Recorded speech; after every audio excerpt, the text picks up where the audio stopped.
Bonjour à tous, comme d'habitude n'oubliez pas le petit pouce bleu, c'est très important pour la chaîne et si jamais mon contenu t'intéresse, n'hésite pas à t'abonner, ça me ferait extrêmement plaisir. Sur ce, bonne vidéo.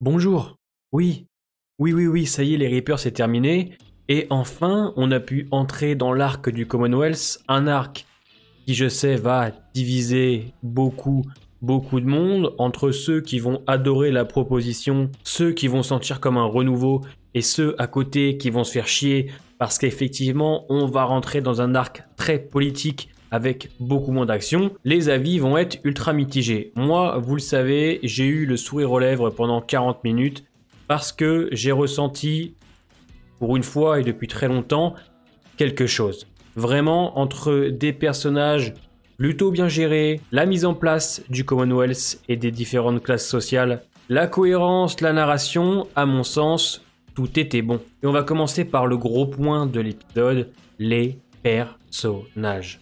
Clairement, les personnages dans cet épisode sont ultra appréciables. Et tous, et ça fait du bien. Chacun va avoir ses petits moments, très bien dosés dans l'épisode, qui va pouvoir créer ou même recréer un petit peu d'attachement pour eux, parce que pour certains, c'était laborieux. Je vais bien évidemment prendre le cas d'Ezekiel, qui à mon sens a toujours été un très bon personnage, mais qu'on a par moments un petit peu oublié. C'est vrai que son cancer, on l'a un petit peu survolé, là ça y est, on est en plein dedans. J'aime beaucoup les phases où il donne ses biens. Quand il donne la laisse de Shiva, donc à l'enfant de Jerry, quand il donne la petite boîte à Carol, où se trouvent sûrement les souvenirs d'Henry, parce qu'on voit un personnage affaibli par son cancer, un personnage qui est affaibli aussi mentalement, qui abandonne ses biens parce qu'il sait que les nouvelles en rapport avec son cancer ne sont pas très bonnes. Et de l'autre côté, on va justement avoir Carol. Carol qui pendant 2 saisons a eu une écriture très douteuse, il y a des passages que j'ai adorés, d'autres non, mais là, de la voir surveiller le Commonwealth, un petit peu en mode espionne, comme elle a pu faire à Alexandria, c'est un réel plaisir, parce qu'on redonne un petit peu d'intérêt au personnage, en plus, qui lui correspond bien, le fait qu'elle aide Ezekiel, qu'elle se rende compte qu'il est très loin sur la liste pour être opéré, et qui va mettre en place une technique pour approcher Lance afin d'essayer de le faire passer tout en haut de la liste.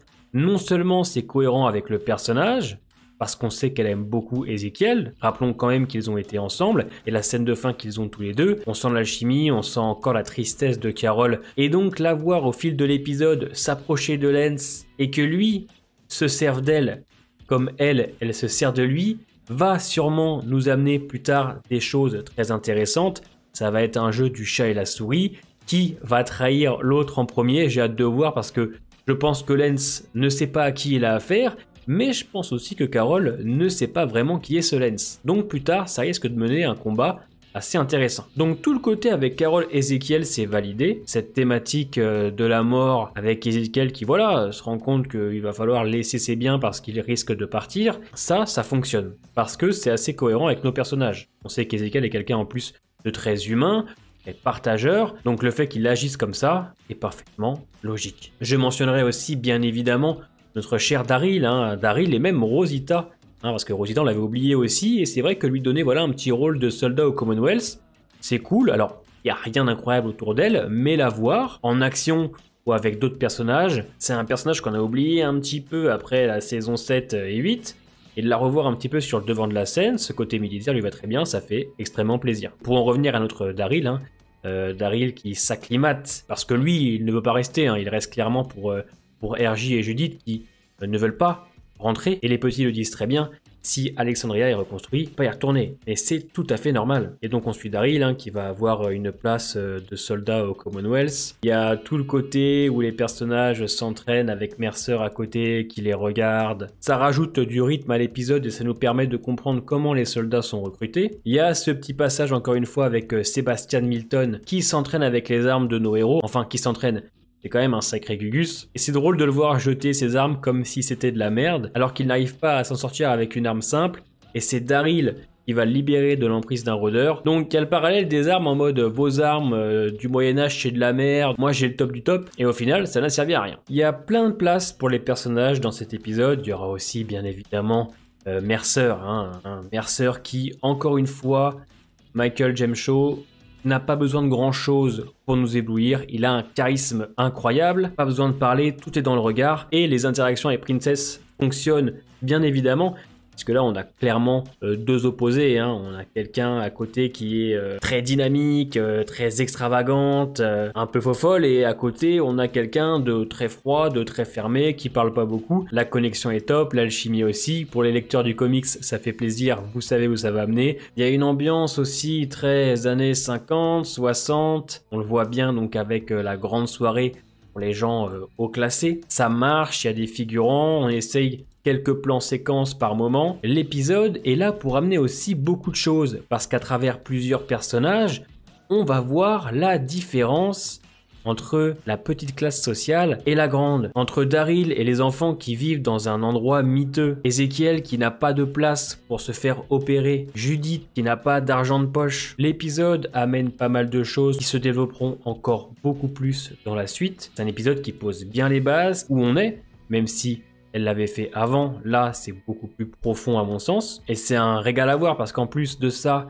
on a quand même plusieurs décors, une entrée dans un hôpital, une très belle soirée, avec plein de figurants, des plans en extérieur, voilà, c'est assez varié. C'est vrai que j'aurais préféré un plan d'ensemble pour qu'on nous montre vraiment l'immensité, mais peut-être que ça arrivera plus tard, mais c'était un très bon épisode, ça faisait vraiment plaisir à voir, parce que c'est un peu novateur, c'est nouveau, on n'en pouvait plus de la forêt, on n'en pouvait plus, et enfin arriver dans cet arc qui va en choquer plus d'un. Beaucoup vont se demander, mais attendez, mais on est où là, c'est Walking Dead? Tout l'épisode te montre en fait la lutte des classes. Alors même si effectivement c'est très rapide, on arrive déjà un mois après, on voit déjà nos personnages qui ont déjà tous un boulot, on n'a pas eu le temps de dire ouf, mais justement je trouve que c'est plutôt intéressant, c'est que on est curieux de savoir ce qui se passe, etc. pour nos personnages, qu'est-ce qu'ils font, et les découvrir justement. Ça marche. On a oublié aussi de mentionner Connie et Kelly. Kelly qui assiste Connie qui est journaliste. Les enjeux aussi. Effectivement, comme je vous l'ai dit, Carol qui risque plus tard d'avoir de gros moments avec le Lens. Le Lens qui est très différent des comics. Daryl qui devient soldat et qui doit s'occuper de Judith et de RJ. Ezekiel qui se bat contre son cancer et qui donne clairement envie de voir la suite. Ça m'a fait plaisir de voir ça. Alors par pitié le 11, ne te viande pas. Ne te viande pas le 11, s'il te plaît. Walking Dead saison 11B reprend bien, on reste sur la défensive quand même, on va pas trop se hyper parce qu'on peut être déçu, mais non, effectivement ça fait extrêmement plaisir de voir ça. Donc en espérant qu'on s'attarde sur d'autres personnages aussi bien que l'a fait l'épisode 10, dites-moi en commentaire ce que vous avez pensé de l'épisode, portez-vous bien et à bientôt.